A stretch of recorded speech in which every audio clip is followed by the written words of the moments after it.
Hi everybody. I was going to say welcome back. Hi everybody, my name's Brian from VR Here. Hi, I'm Matt. And this is the very first episode of VR Here Talks, a new show that concentrates on VR, AR, everything in between. We're going to concentrate on gaming, the hardware involved in VR. Also, we're filming on location at VR Here Centre in Liverpool, where we specialise and give people experiences in the PC-powered VR headsets. So in every episode, we'll meet different members of the team at VR Here, including special guests who we've got for episode 2 and other episodes going forward. We'll also mention why we enjoy VR, what our favourite games are, and you'll hear, as I say, hear from the rest of the team on their favourites and just get to know us a bit more. And potentially our regular customers who we know, by name, we've already had some of those guys wanting to sit on the couch with us as well. So that would be cool to hear from the outside perspective, because unbiased. There's totally the unbiased view. We are slightly biased, but then we also will say, this headset has got a long way to come. Yeah. For me, the reason I enjoy VR, I'm a big geek in everything kind of tech, gaming.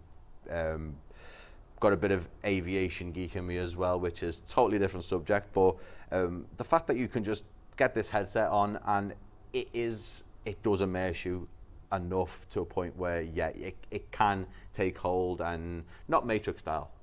We're not there yet, but you're convinced and you're in that scene, whether it be shooting zombies or just in this purely made up world, and you're standing there and taking in the environment, more of an experience. Something like the Blue.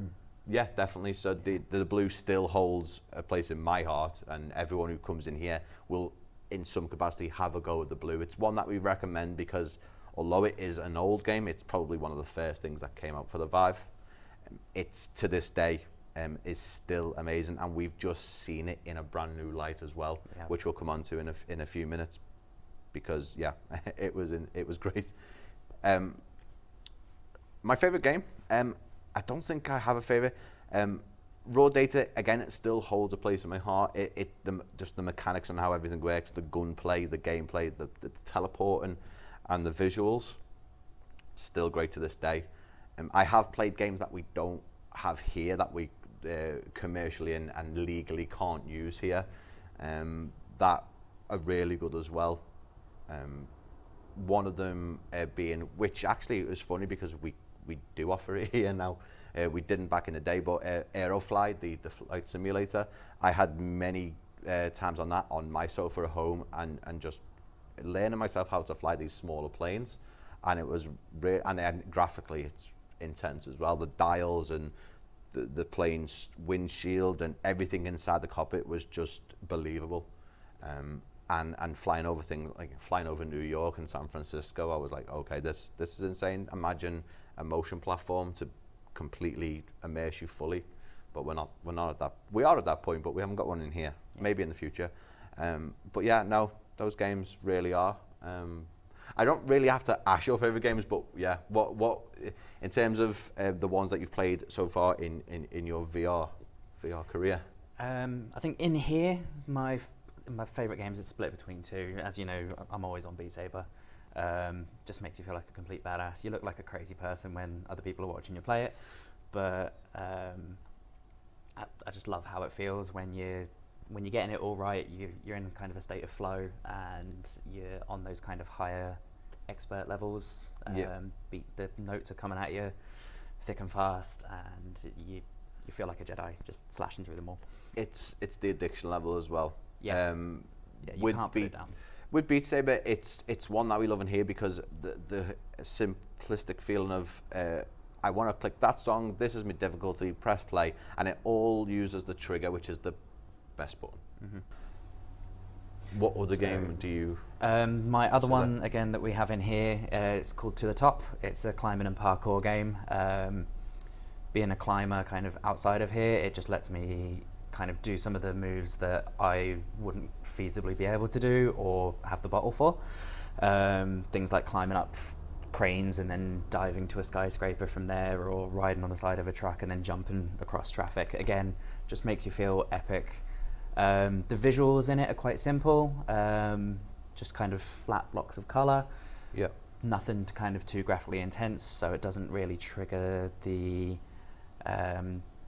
dizziness that you can get from quick movement in really high resolution games and high graphical intensity games. I think there's a lot of people making comparisons when they say a VR game, and they're like, oh this game is it's kind of like there's a game called Standout VR, which would be kind of the PUBG.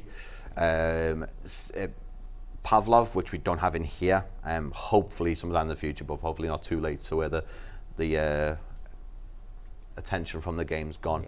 It's basically a Counter-Strike in VR. To the Top reminds me of Assassin's Creed, but mostly remember Mirror's Edge? Yes. Mirror's Edge. Mirror's Edge had that kind of Superhot style kind of visuals, just maybe the red and the blue and a few other colours.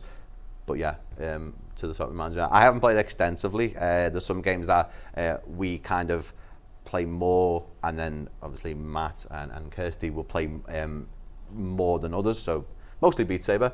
But one game that you probably will mention, but I'm going to just jump in.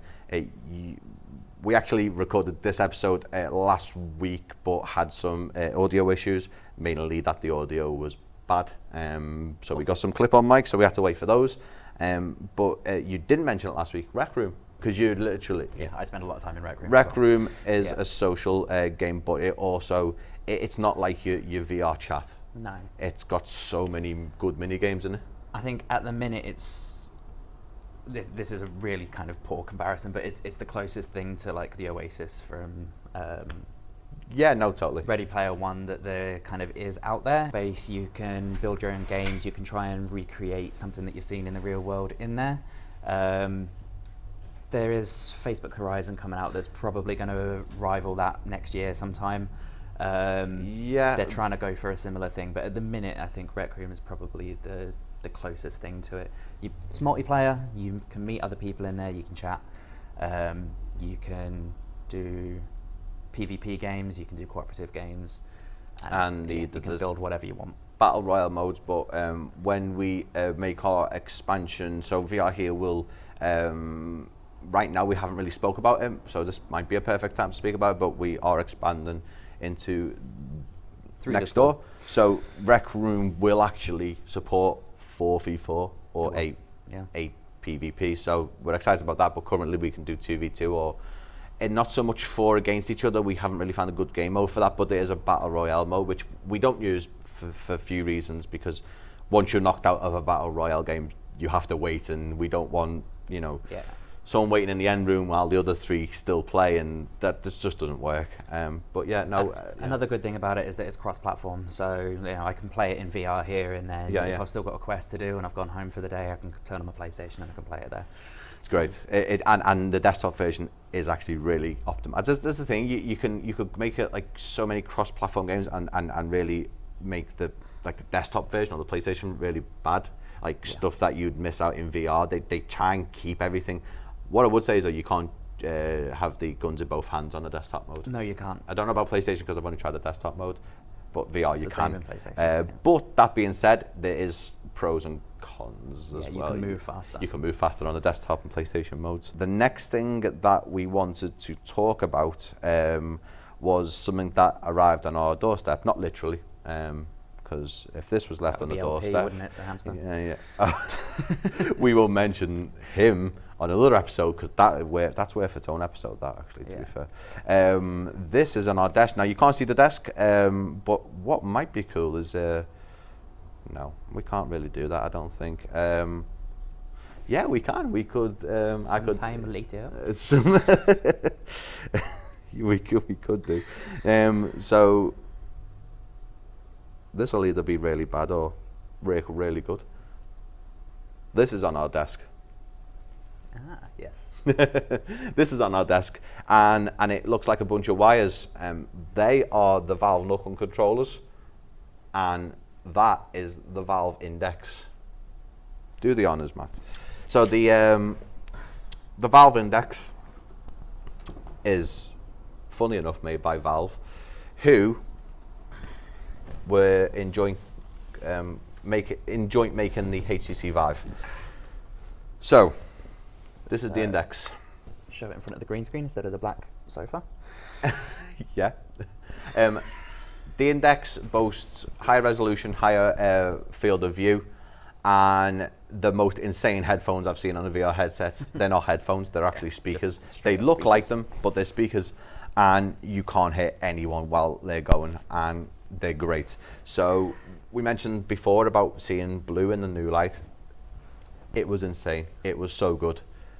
We were picking up on things that we hadn't seen.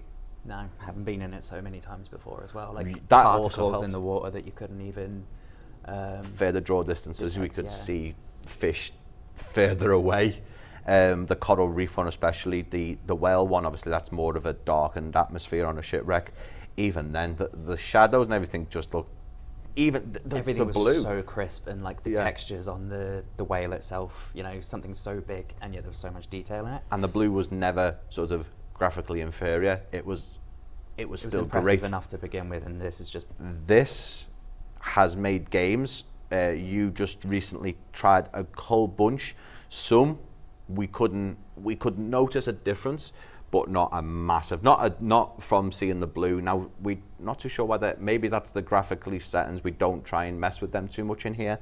But Nature Treks you tried Nature Treks went from being kind of this blurry mess. a bit of a blurry mess to something that was crisp and beautiful. Yeah. Like I was amazed when I was in it. The blue again. We talked about the particles, but the sound in it, like when the whale started swimming away and it was making its noises, which Brian can replicate. Just the No, don't. you can kind of feel it in the headset as well as like hearing it. It sent a chill down my spine, to be honest. It's like the headset's got haptic feedback in it, which it hasn't. Did notice that so in Space Pirate Trainer as well. The sound when the grenades were getting launched and exploding, my whole head was vibrating from the sound of it. It was brilliant. you'll notice that the only thing that we have done is taken the lens, sort of the protective lens filters off from the inside. It is comfier. We feel there's a few different things we've noticed.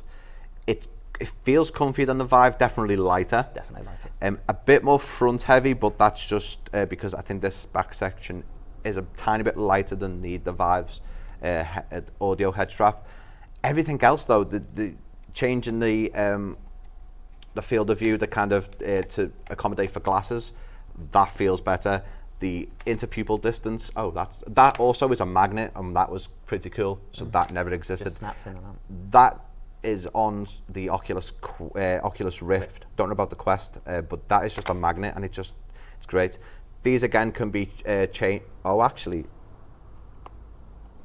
no. We'll have to look at that more, but we changed these to have the face covers that kind of this kind of material, and they wipe down a lot better. These aren't a foam as such. If you feel them, they're not the foam Yeah, from it's the Vive strange. ones. They're kind of like a fabric, in fact. So they would need changing for commercial use, which we will do. But right now, it doesn't feel like these Velcro off like the other ones. This does, so maybe you have to buy a whole new plastic shell. Getting a bit more techie. This seems to be the link box. So the Vive has this box, which we would have interacted with a lot. It's got 3 wires and then another 3 wires. I'll show you one here. And this seems to be the link box, and it just goes together. And power goes right into a power outlet, and these go straight into the computer. So USB 3.0 and a display port, not a HDMI port anymore. Might help for high refresh rates rather than a HDMI. It's still USB 3.0 though, which it goes without saying that the higher bandwidth of data going through to the computer from the headset. Little other things that we haven't explored, so we haven't taken this off yet, and we mean that. We haven't peeled these off. That's whether we can actually peel them off in real. I've got the long, there we go. So we believe this is for the Leap Motion. We don't know if it's officially, I might have to read up. You think I would have read up, but we believe that's for Leap Motion. Now, I don't know how true, because Leap Motion has a massive big cable, unless they've made a they're going to make, or they already have made, a specific adapter. There's a USB port here, and a Leap Motion, I think, would fit. It would. We have actually got a Leap Motion. Should have brought it over, but yeah, Matt can go and get it. No, I won't. I'm leaving that in. So the other things that to mention from the front, while Matt goes to get the Leap Motion from the first room, is the onboard cameras, which the Vive had one. The Vive Pro and the Eye had two, but they were kind of in the center. These, I've been told, are going to be used for also actual mixed reality, not Microsoft's poor attempt at mixed reality. This is actually going to support AR at some point, these cameras, which I've heard. Oh, nice. Also, picking up from the Leap Motion, it will also involve finger tracking. Now, yes, it is. They must be making an adapter. So this is the thing that you buy for Leap Motion, the little plastic 3D printed holder, which should Velcro to the headsets in front, but it's my favorite substance, Bluetooth. We're crudely doing it at the minute. If I can get it out without breaking it. This is just the core Leap Motion sensor. It looks like there's a lot of room. And there's enough room. That won't support the wire that comes with Leap Motion, but it will support definitely an adapter of some kind. An adapter, and it would keep it in place as well, and that's perfect. And when that is over the front of it, that will still work. And they're also magnets. That's quite cool. Have I taken the plastic things off? So yeah, that is also, you don't have to start snapping things off, he says. Oops. Smash. But yeah, no, that will still track. So it looks like Leap Motion's got its own little place right in there, and you don't have to have wires trailing, which we currently have now, just while we're testing a few little demos. We'll talk more about Leap Motion on other episodes. Definitely something to chat about, and also experience. Nothing else about the other side except the speakers. We've mentioned those. They don't go down like the Vive ones. They just stay above your ears. They kind of hover and I over your think ears, don't this also helps. This must be the 3D sound, and then there's obviously speakers in the inside as well. Fastening, same as the Deluxe Audio head strap for the Vive. Felt a lot nicer as well though. Yeah. I've noticed it does feel a bit more higher up. Lenses are definitely a lot bigger than the Vive. And yeah, field of view is increased as well, and resolution, like we were saying. We didn't see it in some games. We saw it in the Blue, Nature Treks, Space Pirate Trainer, which again in one of the other original releases. Rush was another one that I tested on the high graphics options just now, and again the difference is a lot noticeable. That you get a much greater sense of kind of depth when you have the graphics turned up, and you can appreciate it through a larger field of view. That being said, what did we test where we didn't see much of a distance, like Raw Data and Arizona? So they seem to be inside of a building or inside of an environment. Were you outside on Arizona? No, you weren't. You were in the cave. Maybe you would see the difference more in higher landscape sort of things, so things in the distance, possibly. That being said, menus as well. The stuff that we're not really bothered about. You don't play the menus. The menus look crisp. Yeah. The text inside the menus looks amazing. I'd love to test this with something like Skyrim VR or Fallout VR, because I've had a go on Fallout VR recently, and also No Man's Sky Beyond, and the depth that you can get, and you still get kind of crisp visuals way off into the distance. You don't kind of get the fade that you'd get with a normal game. Testing that with something like this, I'm excited for it. Keep an eye out for more about this on our channels. We'll be linking in descriptions below everything you need. Website, Instagram, Twitter, Facebook, and the Google, our Google profile for directions and other tech bits. Moving on to stuff that we are doing in here. This is one of them. We've also added a brand new game through Springboard, our commercial platform. Not our commercial platform, the guys who do our commercial platform. You played it actually extensively for a good half an hour. 25 minutes, maybe half even an a bit hour, longer. It's called Fuji. Not Fiji. It's called Fuji. Describe it, because I said it was like being on a trip. I'm not condoning drugs, man, on this show. It looked with the hands. Yeah, it was. I'd like to see what the character model was from another person's perspective, because Your arms are like they've got no bones in them. I was doing a weird dance and you guys were laughing, weren't you? Definitely. Yeah. Yeah, it's just a really kind of pretty calm game, and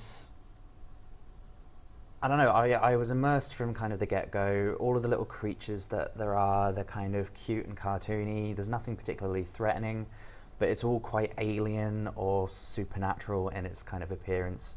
Cartoony Avatar, do you think would be a good comparison? Yeah, so Avatar, James Cameron's one. Yeah, but, you know, a less threatening version of that. From what I got from the outside, I didn't try it myself. Because we've actually filmed episode 2 before this, I can say that Ben, who appears on episode 2, he played it and he also absolutely loved it. Just like the grass, and you can interact with the grass. Just like this little, I don't know, potato with wings. If you've seen any Studio Ghibli, it's a bit like a little Kadama from Mononoke. Just unusual little warped creatures that I think it'll be for everyone. Yeah. It is interactive. We wouldn't say it was a game something like Arizona or Raw Data, you know, really in-depth gameplay. It's a good mixture where anyone, you could be 80 years old and still appreciate that. Definitely. And obviously all the way down, 10-year-olds, mums and dads, anyone. Mm-hmm. I don't like to actually put any of our games in categories. We've had 60 to 70-year-olds play the zombie games in here, so I wouldn't. Yeah, definitely. Yeah. Best thing to see. That's one of the lovely parts of us being here, is seeing someone going into, say, something like Fuji, like an experience, and then loving it, and then going, but I want more. I want to shoot now. And they've gone in and said, we don't game, and we actually don't want a game. And they come out going, wow, I was actually good at it. It's like, that's the thing with VR. It's intuitive. Yeah. You're not picking up a control. I feel like I say this every day because I do. Controllers have got joysticks, buttons. It's, you know, there's a lot going on. And then obviously your PC gaming has got keyboards. Yeah. And you know how many keys are on a keyboard. They're an extension of your hands, the VR controllers. So everything is intuitive enough to be. It just worked the way you want it to. So in Fuji, it was literally just you're interacting with objects by squeezing the controllers to pick things up, and then things like watering the plants to kind of make a reaction happen. You just pull the trigger, and then water comes out of your hand. Just things like that. It was really not complex, easy to understand. If you stood around for too long, there was a prompt from the environment or something to tell you what to do, so you can't get lost in it. It's just a really nice experience.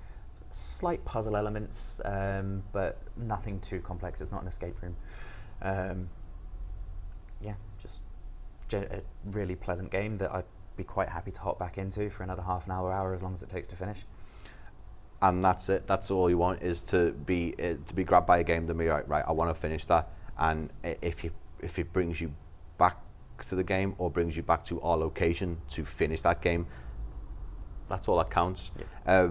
We're nearly at the end of this. This episode will be shorter than the ones going forward.